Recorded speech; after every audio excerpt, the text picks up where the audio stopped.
Ayan, bago naman po kami mag-feeding, nagpe-pray po muna kami. Dahil hindi na naman po pagkain ng mga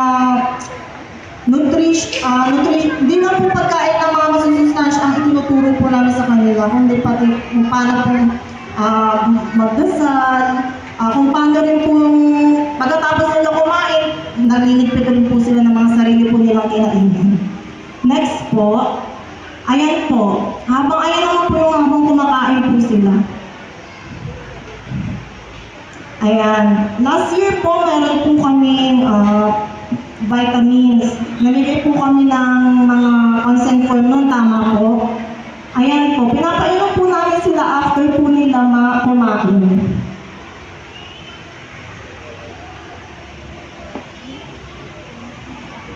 So ito po yung magiging implementation po ng school-based feeding program po ngayon. So, the school-based feeding program is an excellent mechanism for select intervention in the school-age learners as it offers an opportunity not only for enhancing nutrition but also improving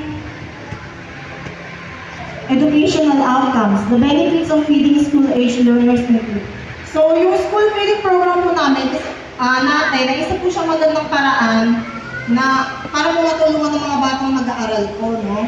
Hindi lang po para mapabuti ang kanilang kalusugan, kundi para rin po sa pagganap po nila sa paaralan. So, ito po yung mga benepisyo ng pagpapakain ng mga bata sa paaralan. So, nakakatulong po ang ating feeding para maibsan po yung gutom nila. Kasi meron po mga bata na di ba? Hindi naman po kasi lahat dito may kakayanan po.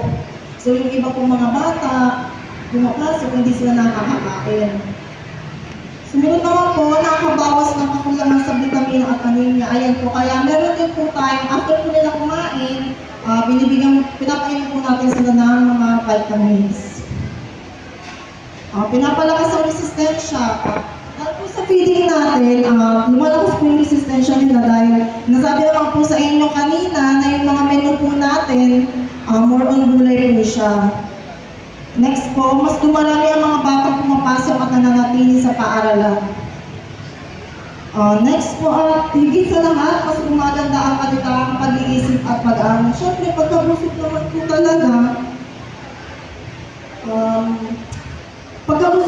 talaga, yung bata po, gumagana yung isip niya kapag kabusog. Ayan po yung RA 11037, which is yung masustansyang pagkain para sa batang Pilipino Act. So ito po, dinevelop po ito para po yung mga bata, matuto po sila at saka masanay po sila kumain ng masustansya at uminom ng gatas. So yung beneficiaries po natin ng hot meals ay lahat po kinder at saka severely wasted simula grade 1 hanggang grade 6 po. Yung milk naman po, all kinder din, severely wasted from grade 1 to 3 lamang po. Pero kung meron naman po sumobra na slot, nasasama po talaga yung grade 4 to grade 6. Ayun po yung sinabi ko na ayun po kasi muna yung unang basis natin sa pagkuha ng mga feeding, ang severely wasted at saka wasted. Sumunod naman po, pagka naubos na po yun, secondary beneficiaries naman po, which is yung severely stunted, yung mga balsot po, at saka yung stunted. Pag sumobra pa po, ayun na po yung mga sumunod, pupils at risk of dropping out, indigenous people, indigent learners, last mile schools, undernourished learners in the alternative learning system, special education members of sports club. Pagka yung mga po sumobra yung budget at saka may slot pa. Number of feeding days po natin, ang hot meals po ngayon ay 120 days. Ang milk po ay 15 days, pero ang milk po wala pa pong date. Ayun naman pong milk, bago naman po namin sila painumin, nagpapadala rin po kami ng mga consent form po sa inyo. Next naman po yung budget. Okay na po yung budget. budget na banggit na po pala kanina.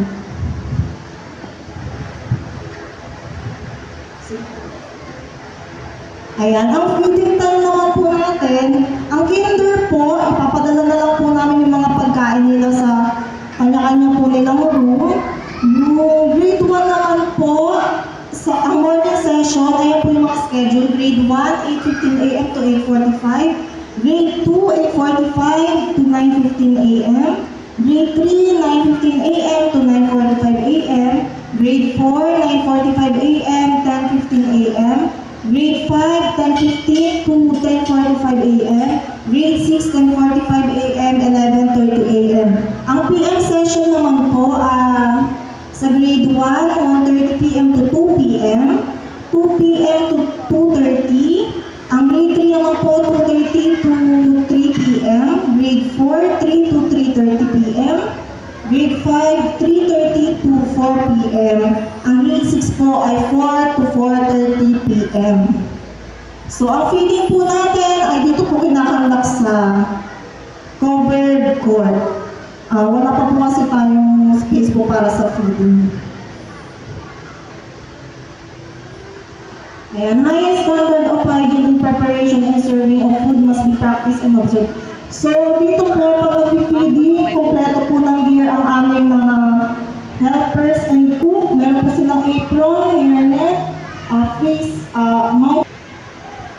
Ayan, yung kagaya po na nabanggit ko kanina, aside from feeding, the children shall be taught proper hygiene. So, hindi lang po namin sila pinapakain, kundi tinuturuan din po namin sila maging malinis sa sarili. Andiyan po yung nalugas kami ng kamay kasi hindi po sila pwedeng kumain syempre ng may dumi-dumi yung kamay kasi maaari po sila magkaroon ng bulate po nun. Next naman po, table manners, prayers before and after meals, good grooming. Sumunod, ayan po, hindi po namin pinapagawa sa kanila na paghugasin po sila, pero tinuturuan po namin sila kung saan po nila dapat ilagay yung mga nagamit po nila sa pagkain para naman po matulungan yung mga helper.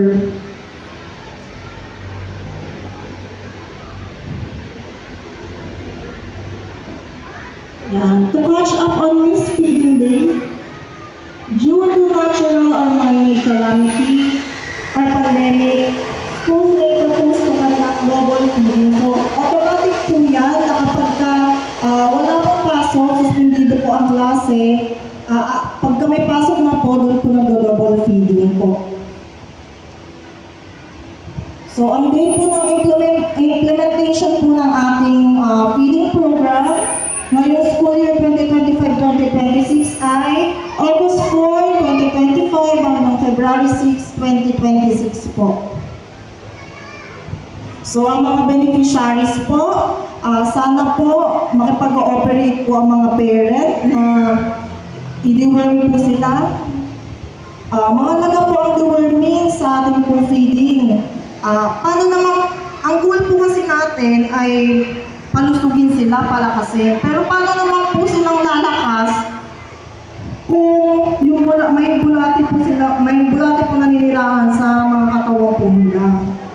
Okay, po baka po yung mga vitamins na pinapatake namin sa kanila, yung mga masustansyong pagkain na pinapakain po namin sa kanila, sa bulating lang pumapunta, baka yung bulating yung bumaba. Kaya hinihingi ko po yung cooperation po ninyong lahat na payagan po kami i-deworm po ang inyong mga anak. Nagbibigay naman po kami ng mga consent form niyan bago po namin i-deworm ang mga anak po ninyo. Ayan. Araw-araw po rin sana sila umattend ng klase. Okay po. Ayun lamang po at maraming salamat po.